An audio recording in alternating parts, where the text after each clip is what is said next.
এইবার একটু একটু করে কিন্তু দিনটা বড় হচ্ছে আর রাত্রি ছোট হচ্ছে। তো এখন ঘড়িতে বাজে ওই সকাল সকাল নয়, ভোর 5:30।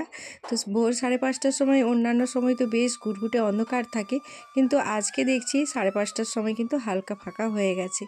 তো যাই হোক, সকালে ঘুম থেকে উঠে ঠাকুর প্রণামটা সেরে এখন নিচে চলে এসেছি। আর নিচে এসে একটু গরম জল করে নিলাম। তো গরম জল সাথে আমার ওই সকালের যে খালি পেটের ওষুধটা, তো ওষুধটা খেয়ে নিলাম। তো ওষুধটা খেয়ে তারপর একটু ব্যায়াম করব, ব্যায়াম করার পর সংসারের কাজকর্ম শুরু করব। তো চলো বন্ধুরা, আজকে তাহলে এখান থেকে আমি আমার ব্লগটা শুরু করছি। নমস্কার বন্ধুরা, শুভ সকাল। কেমন আছো তোমরা সবাই? আশা করছি তোমরা প্রত্যেকেই খুব ভালো আছো আর সুস্থ আছো। আমি এবং আমার পরিবারও বেশ ভালো আছি। আমি বনশ্রী, আমার এই ছোট্ট পরিবারে তোমাদের সবাইকে সাথে নিয়ে আজকের দিনটি শুরু করছি। আশা করছি অন্যান্য দিনের মতোই আজকের দিনটিও তোমাদের খুব ভালো লাগবে আর তোমরা আমার সাথে থাকবে। তো এই যে দেখো, আমি তো চলে গেছিলাম পুকুর পাড়ে বাসন ধুতে, আর এদিকে এসে দেখি তোমাদের দাদাভাই চা বসিয়ে দিয়েছে। তো বেশ ভালোই হলো, আমারও কাজগুলো তাহলে এগিয়ে নিতে পারবো। আর কি বলো তো, সকালবেলাটা না একটু তাড়াহুড়ো থাকেই, কারণ অদ্রিজা পড়তে আসে, তো সেই জন্য আমাকে খুব তাড়াহুড়ো করে সমস্ত কাজগুলো গুছিয়ে নিতে হয়। তো তোমাদের দাদাভাই চা করছে, তো তাই ভাবলাম যে আমি তাহলে এই ফাঁকে আমি রান্নাঘরটা ঝাড় দিয়ে দিই। তো আমি রান্নাঘরটা ঝাড় দিলাম, ও চা বানালো। তো তারপরে এই যে দেখো, দুজনে এখন একসাথে চা খেয়ে নিচ্ছি। আর আজকেও কিন্তু আকাশে বেশ ভালোই কুয়াশা আছে, আর মনে হচ্ছে হালকা হালকা মেঘও করেছে। তো সেই কারণে কিন্তু দেখো একদমই ঠান্ডাটা নেই, ঠান্ডাটা চলে গেছে। আর সত্যি ভালো লাগছে না, কারণ কি বলতো, শীতকাল মানে এই কয়েকটা মাস ঠান্ডা থাকে, তো তারপর তো সেই সারা বছর ধরে গরম আর গরম, অস্বস্তিকর ব্যাপার। আর এইদিকে দেখো, গতকাল রাতে ষাঁড় এসে কি করেছে, আমার ফুল গাছটাকে ভেঙে দিয়ে চলে গেছে। তো দেখে তো ভীষণ রাগ হচ্ছিল, তো কিছু তো করার নেই। তারপর একটা খাঁচি নিয়ে এটাকে আটকে দিলাম, যাতে গাছটা ভালোভাবে থাকে। আর ডালিয়া গাছ না খুব সূক্ষ্ম হয়, ওগুলো তো একটু আঘাত পেলেই কিন্তু ভেঙে যায়, খুব নরম হয়, তো সেই কারণে। তো ওইদিকে ওই ডালিয়া গাছটাকে একটা কাঠি দিয়ে বেঁধে দিলাম। তো তারপরে যে দেখো, ছাদে চলে এসেছি আর বিছানাটা গুছিয়ে নিচ্ছি। তো আজকে বিছানার চাদরটাকেও চেঞ্জ করে একটা নতুন চাদর বিছিয়ে দিলাম। আর কি বলো তো, এটা আমি একটু ফেসবুকে দেবো বলেই মানে ভিডিওটাকে এইভাবে করেছি। তো যাই হোক, তোমরা একটু মানিয়ে নিও, কারণ আমার কাছে তো একটাই ফোন, তো সেই জন্যই মানে এইভাবে ভিডিওটা করলাম। তো যাই হোক, তোমরা একটু মানিয়ে নিও, এটাই বলবো, আর কি বলবো। আর এই যে দেখো, এখন বিছানার চাদরটাকে সুন্দর করে বিছিয়ে তারপরে এই যে বালিশের কভারগুলোও চেঞ্জ করে দিলাম। আর বোনের বাড়ি থেকেই বালিশের কভারগুলো নিয়ে এসেছিলাম, তো তোমাদের তো দেখিয়েছি। কিন্তু কি বলো তো, কভারগুলো বড় হয়ে গেছে, বিছানার চাদর কিনলাম সে হয়ে গেল ছোট, মানে এই অবস্থা। বিছানার চাদর যে দুটো নিলাম, দুটো চাদরই তো আমার ছোট হয়ে গেল, আর এদিকে বালিশের কভারগুলো বড় হয়ে গেছে। তো যাই হোক, এখন ওইগুলো ছিল, ওইগুলোই পরিয়ে দিলাম। আর কি বলো তো, খালি বালিশ রাখলে কেমন একটা দেখতে খারাপ লাগে, তো সেই কারণে তারপরে যে পরিয়ে দিলাম। ছেলের পড়ার টেবিলটাকে একটু সুন্দর করে গুছিয়ে নিচ্ছি। আর তোমরা তো জানোই, এই টেবিলটাকে আমি কখনোই গুছিয়ে রাখতে পারি না, কারণ আমি এই গুছিয়ে দিয়ে যাচ্ছি, এক্ষুনি এসে হয়তো আবার এলোমেলো করে দিবে।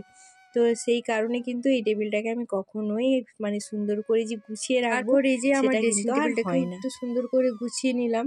তো এই ঝুড়ির মধ্যে জিনিসগুলো রাখতে আমার কিন্তু অনেকটাই সুবিধা হয়েছে, এখন আর নিচে ঢুকঢুক করে পড়ে যায় না। আগে কি হতো জানো তো, জায়গাটা অনেকটাই ছোট, তো একটা জিনিস রাখতে গেলে আরেকটা জিনিস উল্টে পড়ে যেত, তো সেটা এখন আর হয় না। তো ঝুড়ির মধ্যে সুন্দর করে গোছানো সাজানো থাকে, আর পড়ে গেলেও কিন্তু ঝুড়ির মধ্যেই পড়ে থাকে, এই আর কি। তো এই যে দেখো, আমার রুমটাকে সুন্দর করে গুছিয়ে নিলাম। তো আমার তো বেশ দেখতে বেশ ভালোই লাগছে, তোমাদের কেমন লাগছে অবশ্যই কমেন্ট করে জানিও।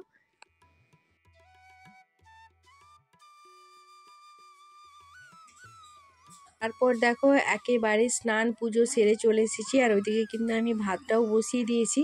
আর আজকে না মুড়ির চাল ধুয়েছিলাম, তো এটা পুকুরে ভেজানো ছিল, তো ভিজিয়ে রেখেছিলাম, এখন ছেঁকে নিয়ে এসে এখন দেখো নুন মাখিয়ে দেব। এই যে চাল ছিল আর জলে ভেজানোর কারণে কিন্তু ফুলে অনেকটা হয়ে গেছে, আর নুন মাখাতে গেলে একটু অসুবিধা হবে, তো সেই জন্য ভাবলাম যে আরেকটা গামলাতে একটু মানে কমিয়ে নিলে কিন্তু নুনটা ভালোভাবে মাখানো যাবে। তো সেই কারণে আরও একটা গামলাতে করে এখন চালটা আমি কমিয়ে নিচ্ছি, তো তারপর নুন মাখাবো।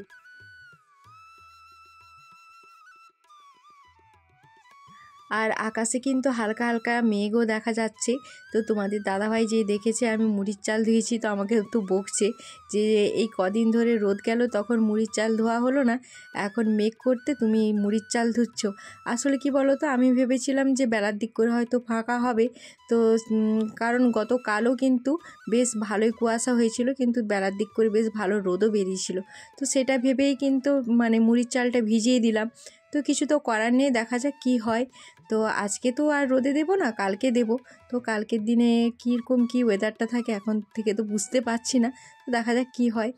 তো আশা করছি হয়তো রোদ বেরোবে।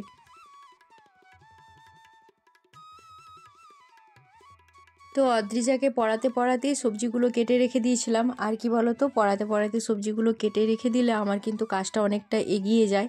তো সেই কারণে, আর এই দেখো ফুলকপি আর আলু মাছ দিয়ে ঝোল করব, তো সেই কারণে ফুলকপি আলুগুলোকে ওই হাঁড়ির মুখে দিয়ে দিলাম সেদ্ধ করানোর জন্য। তো এইভাবে কিন্তু ভালো সেদ্ধও হয়ে যায় আর অল্প সময়ে আর অল্প জ্বালানিতেও কিন্তু হয়ে যায়। ওটার জন্য আর এক্সট্রা আমাকে সময় বা জ্বালানি কোনোটাই খরচ করতে হয় না। আর এদিকে দেখো আজকে রান্না করব কপি ডাঁটা। তো শীতকালে এই প্রথম আমাদের বাড়িতে কপি ডাঁটা হচ্ছে। আগে আগে তো প্রচুর কপি ডাঁটার চচ্চড়ি হতো, পান্তা ভাত খাওয়া হতো, তো এখন তো আর হয় না। তো যাই হোক, আজকে প্রথম করছি কপি ডাঁটার চচ্চড়ি। আর এই কপি ডাঁটার চচ্চড়িটা না ঠাকুমা এত সুন্দর বানাতো, কি বলবো তোমাদের, ভীষণ সুন্দর বানাতো। তখন আমি যখন প্রথম বিয়ে হয়ে আসি তখন কিন্তু আমাদের বাড়িতে পান্তা খাওয়ার চলটা প্রচুর ছিল। তো সকালে প্রত্যেকে ঘুম থেকে উঠে মুড়ি খেত, তো তারপর সবাই মিলে পান্তা খাওয়া হতো। আর পান্তা ভাতে এরকম শীতকালে এই রোদে বসে কপি ডাঁটার চচ্চড়ি, তারপরে বেগুন পোড়া, বড়ি পোড়া, এ সমস্ত দিয়ে কিন্তু পান্তা ভাত খাওয়া হতো। খেতে কিন্তু খুব ভালো লাগতো। আর এখন তো এসব মানে নেই, আর কেউ খায়ও না, আর খেলেও সহ্য হয় না। তো দেখো ওইদিকে ভাতটা বসিয়ে, আর এখন দেখো সবজি মানে মশলাগুলো বেটে নিচ্ছি। তো মশলাগুলো একবারে করে নেব। তো দুটো তরকারির মশলা হবে, আর একটু চাটনি গতকাল যে করেছিলাম চাটনিটা আছে। তো আজকে আর বেশি কিছু করব না, ওই দুটো তরকারি করব আর চাটনি আছে, ওই দিয়েই আজকে খাওয়া দাওয়া হয়ে যাবে।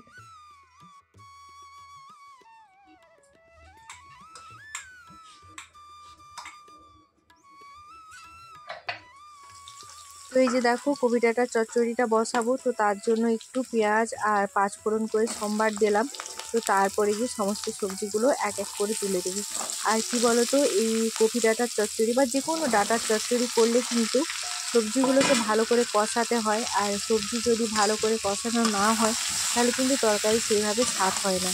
আর এই শীতকালে কপি ডাঁটার চচ্চড়ি হবে না এরকম কিন্তু কোনো বাড়ি নেই, প্রত্যেকটা বাড়িতেই কিন্তু কপি ডাঁটার চচ্চড়ি হয়। কথাটা আমি কতটা ঠিক বা ভুল বললাম তোমরা অবশ্যই কমেন্ট করে জানিও। আর কাদের কাদের বাড়িতে কপি ডাঁটার চচ্চড়ি হয়েছে সেটাও কমেন্ট করে জানিও। আর যদি না কেউ চচ্চড়ি করে খেয়ে থাকো তাহলে তোমাদের বলছি তোমরা কিন্তু একবার অবশ্যই ট্রাই করো। তো আমি আজকে তোমাদের সাথে রেসিপিটা শেয়ার করছি, তোমরা দেখে নাও। তো এইভাবে রান্না করবে, খেতে কিন্তু দারুণ লাগে।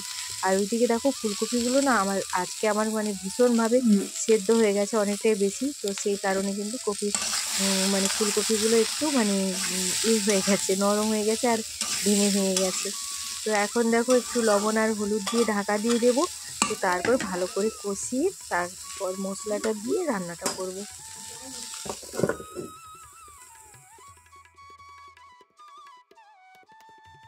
আমার কড়াইটা এত পাতলা হয়ে গেছে, তো সেই কারণেই দেখো মানে একটু যদি জাল মানে বেশি পড়ে যায় তাহলে কিন্তু মানে সবজিগুলো পুড়ে যায়।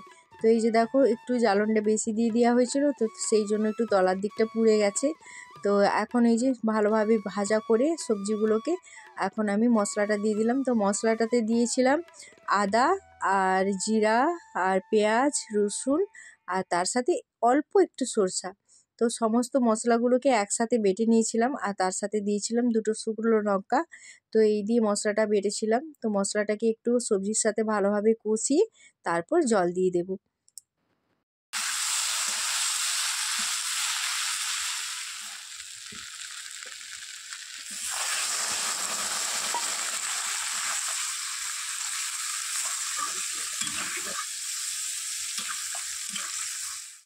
আর নামানোর আগে অল্প একটু চিনি দিয়ে দিয়েছিলাম, যাতে করে তরকারির স্বাদটা মানে ব্যালেন্সটা ভালো হয়, মানে নুন মিষ্টি ঝাল সমস্তটা ব্যালেন্স হয়ে যায়। তো সেই কারণে অল্প একটু চিনি দিয়ে দিয়েছিলাম।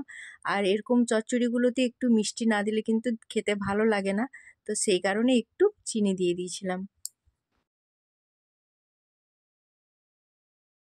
আর তারপর এই যে দেখো ফুলকপি আলু মাছ দিয়ে ঝোলটাও করে নিলাম, আর ওপর থেকে একটু ধনেপাতা দিয়ে দিলাম। তবে আজকে আবার বাবুর তরকারি একদমই পছন্দ হয়নি, কারণ তরকারির কালার ভালো হয়নি, মানে লাল রঙটা আসেনি, তো সেই কারণে। আসলে কি বলো তো, এই যে লাল লাল ঝাল ঝাল তরকারি খেয়ে খেয়ে এমন একটা হয়ে গেছে, লাল তরকারি না দেখলেই যেন মনে হয় তরকারি, মানে তরকারির রং দেখলেই বলে দিবে যে তরকারি ভালো হয়নি, এই আর কি। তো ওইদিকে সমস্ত রান্নাবান্নার কাজ গুছিয়ে এখন দেখো মশলার ডিবাগুলোকে একটু পরিষ্কার করে নিচ্ছি। আসলে কি হয়, রান্নার সময় তো তাড়াহুড়ো করে তখন মানে নুন হাত তেল হাত সমস্তটাই তো লেগে যায় কৌটোগুলোর মধ্যে, তো সেই জন্য একটু পরিষ্কার করে নিচ্ছি। আর কি বলো তো, এরকম পরিষ্কার পরিচ্ছন্নটা দেখতেও ভালো, আর এই সমস্ত পরিষ্কার জিনিসে কাজ করতেও কিন্তু বেশ ভালো লাগে। আজ তো গ্যাসে রান্নাবান্না কিছুই করিনি, ওই সকালে চাটুকু হয়েছিল আর মুড়ি খাওয়ার জন্য একটু আলু সেদ্ধ করেছিলাম। তো সেই কারণে গ্যাসটা আর মুছবো না, তো এমনি ওই স্ল্যাবসটাকে একটু ভালো করে জল টল পড়েছিল, তো সেগুলোকে একটু মুছে পরিষ্কার করে নিলাম, এই আর কি। তো চলো দুপুরের ফাইনালি রান্নাবান্নাটা তোমাদের সাথে আরেকবার শেয়ার করে দিই। তো এই যে দেখো কপি ডাঁটা চচ্চড়ি, আর এখানে আছে আমার ফুলকপি মাছ দিয়ে ঝোল, আর এইখানে আছে এই যে গতকালের চাটনি। তো এই ছিল আমার আজকে দুপুরে রান্না বান্না। তো খুব অল্প রান্নাই করেছি আজকে। তো তোমরা তো দেখোই যে আমি মানে প্রতিদিনই কিন্তু 3-4টা করে তরকারি করি, তো আজকে কিন্তু সেইভাবে তরকারি রান্না হয়নি, তো অল্প করেই রান্না করলাম আজকে। আর এখন দেখো আমি আর বাবু করে খেয়ে নিচ্ছি, আর তোমাদের দাদাভাই কিন্তু এখনও পর্যন্ত বাড়ি ফেরেনি। আর এখন বাজে দুপুর 2টো। তো ফোন করে বলল যে মজুর মানে একজন কাজের লোক এসেছে, তো তার খাবারটা দিয়ে পাঠাতে। তো তার খাবারটা এখন বাবু নিয়ে যাবে, তো এই যে আমি টিফিন কৌটোর মধ্যে রেডি করে নিয়েছি, আর এখন ব্যাগের মধ্যে ভরে দিচ্ছি, বাবু এটা নিয়ে যাবে খাবারটা মাঠে। এখন বিকেল 4:30 মতো বাজে, আর এখন দেখো বেলাটা যে কত বড় হয়েছে সেটা এটাই প্রমাণ। তো সূর্যি মামাকে এখনো পর্যন্ত দেখা যাচ্ছে। তো কিছুদিন আগে পর্যন্ত 4:30টার সময় কিন্তু সূর্যি মামা ডুবে যেত, তো এখন কিন্তু সূর্যি মামাকে দেখা যাচ্ছে। তো এইটা বিকেলের একটু দৃশ্যটাকে একটু ক্যামেরা বন্দি করলাম, বেশ ভালো লাগছিল, তো সেই কারণে। এখন দেখো চুলে তেল লাগাবো, তো তার আগে মুনুকে বললাম যে আমার মাথাটা একটু মাসাজ করে দে। তো এই যে মাসাজ করে দিচ্ছে মুনু। আর এরকম চুলে মাসাজ করলে কিন্তু বেশ ভালো লাগে। আগে আগে ছোটোবেলায় তখন মাকে এরকম মাথায় মানে চুলে যখন তেল লাগিয়ে দিত, তো মা কিন্তু খুব সুন্দর করে এরকম মাসাজ করে দিত। তো সেটাই মুনুকে বলছিলাম, তো মুনু ওই যে দেখো মাসাজ করে দিচ্ছে আমার। আর ওকে বলছিলাম যে দেখ আমার চুল থেকে পাকা চুল আছে কি না, যদি বের করে দিতে পারিস তাহলে 10 টাকার একটা ক্যাডবেরি খাওয়াবো। তো ওরা তো মানে ও আর নেপু করে দেখছিল, তো ওরা তো খুঁজে পেলো না। তো আমি বললাম যে দেখ খুঁজে পাসনি যখন, তখন কিন্তু আর তোদেরকে চকলেট খাওয়াবো না। তো তারপরে যে মাথায় খুশকি হয়েছিল, তো খুশকিগুলোকে একটু বেছে দিচ্ছিল। তো তারপর দেখো একদম ফিরে এলাম সন্ধ্যের সময়। তো সোহমকে পরিয়ে উঠে তারপরে এই ব্লগটা করছি। তো চা করে নিয়েছি, আর সাথে একটু মুড়ি আর নিমকি। তো আজকে সোহম একটু তাড়াতাড়ি পড়তে এসেছিলো, তো সেই জন্য সোহমকে তাড়াতাড়ি করে পরিয়ে দিয়েছি। আর জানো তো বন্ধুরা, এখনও পর্যন্ত মানে এই মাত্র তোমাদের দাদাভাই এসে স্নান করে ভাত খেলো, আর এখন কটা বাজে, এখন বাজে সন্ধ্যে 7টা। সেই সকালে যে অল্প করে দুটি মুড়ি খেয়ে গেছিলো, তো ওইটাই খাওয়া। তো তারপর এই মাত্র এসে খেলো। সত্যি কথা বলতে এক মুঠো চাল আর এক মুঠো ভাতের জন্য একজন চাষি ভাইকে যে কতটা পরিশ্রম কতটা কষ্ট করতে হয়, সেটা একটা চাষির বউ না হলে আমি কখনোই বুঝতে পারতাম না যে কতটা পরিশ্রম করতে হয়। আর তোমাদের দাদাভাইকে দেখে সেটা মানে খুব ভালোভাবে উপলব্ধি করতে পারি যে সত্যি কতটা পরিশ্রম করলে এক মুঠো ভাত বা এক মুঠো চাল পাওয়া যায়। তো এই মাত্র খেয়ে দিয়ে তোমাদের দাদাভাই একটু শুয়ে পড়েছে। আসলে আজকে সারাদিন প্রচুর পরিমাণে পরিশ্রম হয়েছে, তো সেই কারণে তো রাতে বলল যে কিছু খাবে না, কারণ এই মানে এখন 7টা বাজে, তো এখন যদি খায় আর তো খাওয়া সম্ভব নয়। তো সেই কারণে আর কিছু খাবে না বলল। তো আমি আর বাবু দুপুরেরই অল্প দুটি ভাত আছে, তো এগুলোকে গরম করেই খেয়ে নেব। আজকে আর রাতে সেরকম রান্নাবান্না কিছু করব না। তো চলো বন্ধুরা, আজকের ব্লগটা এখানেই শেষ করে দিচ্ছি। আর আজকের ব্লগটা তোমাদের কেমন লাগলো অবশ্যই কমেন্টের মাধ্যমে জানিও। তো চলো আজকের মতো টাটা বাই বাই। সবাই ভালো থেকো, সুস্থ থেকো, নিজের খেয়াল রেখো, নিজের পরিবারের খেয়াল রেখো। তো চলো শুভরাত্রি, সবাই ভালো থেকো।